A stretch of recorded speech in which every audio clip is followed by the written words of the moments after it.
Me too. Page 981. Hebrews chapter 9. Page 981. Don't worry about Hebrews chapter 9. Just look at the top of the page and find page 981. It's easier that way. Okay? Page 981, Hebrews chapter 9. What I want you to do is look at verse 16. For where there a testament is, there also of necessity must be the death of the testator. Right? So then Jesus would be the testator who must die. Okay? No problem with that? Then what I want you to do is open the material that I gave you, and look at page 15. And on page 15 of the material that I gave you, you'll see where I have written down here with a little arrow pointing to it, you'll see the word testa, T-E-S-T-A, okay? And what does the word testa mean? It means skull. So they call him the testator, and testa means skull, and the crucifixion takes place in Golgotha, and Golgotha means skull. Okay? Now, look at page 861, and we're just about done here, but look at it. Luke chapter 23 on page 861. And on page 861, look at Luke chapter 23. And Luke chapter 23, verse 33. And when they were come to the place which is called Calvary, they crucified him, the malefactors, one on his right hand and one on his left. So now we have the place called Calvary. Okay? Now follow me in this one because it's interesting. I want you, if you would, look at page 57, the material that I gave you. Okay?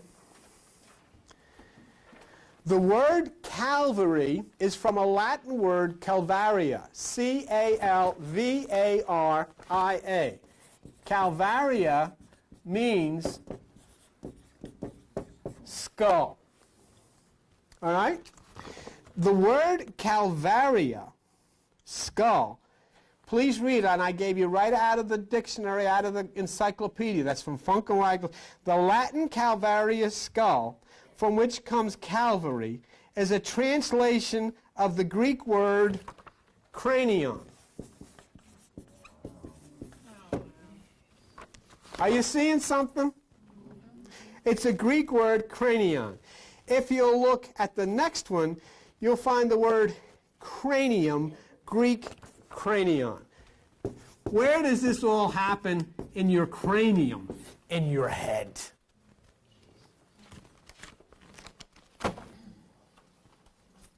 You know, you would think I made this up if you didn't see it yourself. Yeah. Honest to God.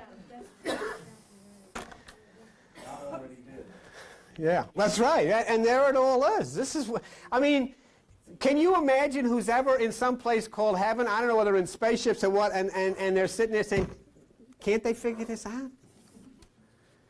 Because I used to go and I said, I believe in a hill called Mount Calvary. And I sang this song. It's your head. The mountain is the high point of the earth, which is your body.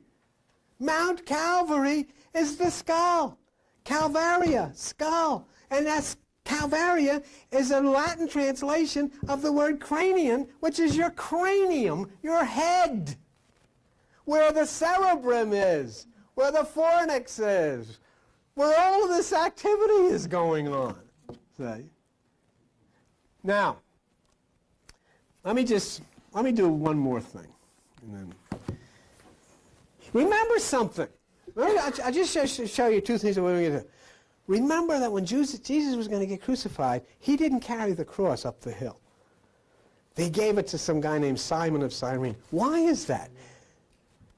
Because he can't carry the cross up the hill of the spine to your skull. You've got to do that for him. If you don't allow that, if you don't do it, he can't get up there. Do you understand that? The hill is the spine, and the Calvary is your skull, it's your head. But he doesn't carry the cross up there. And I'll tell you something else. When he died, They put his body in somebody else's tomb. He doesn't have his own tomb. He needs you to give him yours, which is the fornix. And he'll wait in the fornix of your brain until resurrection time. Okay? And that's why he had somebody else carry it for him up the hill to the skull. And that's why he lies in somebody else's tomb. And so then you say, yes, you can rest in mine until the angle opens up and you go into Galilee and then through the circuit of my city. And then the New Jerusalem will be the place where I will be saved and be one with you. Ah.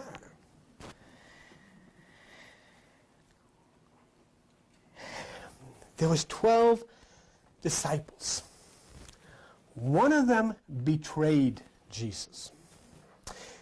I'm going to stretch and look a little bit, but if you look on page 7 of the material, you'll see that you have 12 cranial nerves in your body, in your brain. Those are the 12 disciples. I know number 4 is named trochlear pathetic. I don't believe that that's the one. I believe that the storyline, the allegory, would pick number 6, abducent. Because abducent means to take away, to move away from the middle. The 6th nerve lies on the outer side of the internal, what they call carotid artery. It's on the outside. It's not in with the, and abduction and so forth and so on. And I think the word means that, and this is why I also think that there's good reason for us to consider this, and we'll explore it more as we go down, and we'll wait for more instruction. But why I like the 6th one is because in Luke 23:44, when Jesus is dying on the cross, it says, and it was about the 6th hour, and there was darkness all over the earth until the 9th. And if you look at the 9th nerve, it's the glossal pharyngeal, which is the place of the mouth, which is the place of speaking. And so there is silence all about you. You are not in a position to speak. You are not able to speak the word of God. You are not able to express until there is darkness from the 6th until the 9th. From the 6th nerve, abducent, until the 9th nerve, which is the glossal pharyngeal. And then your mouth opens, and as God said to Moses, I will give you the words to speak. It is the place of tongue. It is the place of speech. So the 6th of the 12th affects the process of crucifixion during meditation until the energy touches the 9th from when you speak the words of universal wisdom. We didn't do bad.